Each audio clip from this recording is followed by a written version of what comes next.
बिस्मिल्लाहिर्रहमानिर्रहीम। अस्सलाम वालेकुम। इंसाफ न्यूज़ एजेंसी के न्यूज़ रूम में खुश आमदीद। आज की ब्रेकिंग न्यूज़ पर एक नज़र। मैं हूं अनायतुल्लाह अंजम क्लेर, ब्यूरो चीफ, इंसाफ न्यूज़ एजेंसी, मंडी बॉलदीन। खबर शामिल करते हैं मंडी बहाउद्दीन से। डिप्टी कमिश्नर डॉक्टर एहसानुल हक ज़िया का अली सुबह शहर की सब्ज़ी और फल मंडी का अचानक दौरा। सब्ज़ी और फ्रूट मंडी में सब्ज़ी और फलों के मेयार को चेक किया, बोली और कीमतों का तफसीली जायज़ा लिया। उन्होंने मुख्तलिफ दुकानों और गोदामों का मुआयना करके अपनी निगरानी में सब्ज़ियों और फलों की हुकूमत के मुकर्रर करदा नरखों पर नीलामी कराई।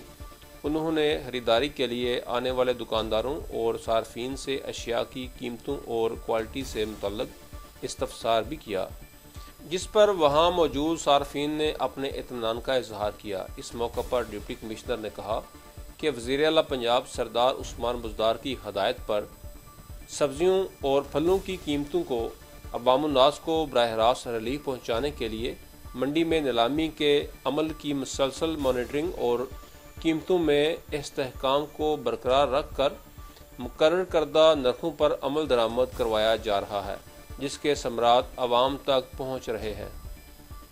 उन्होंने शहरियों से अपील की कि वो अशिया की खरीदारी करते हुए मार्केट कमेटी से जारी करदा रेट लिस्ट को फॉलो करें, ज़ायद कीमत हरगिज़ अदा न करें और किसी भी शिकायत की सूरत में कीमत ऐप या टोल फ्री नंबर 0800 0345 पर इतला दें।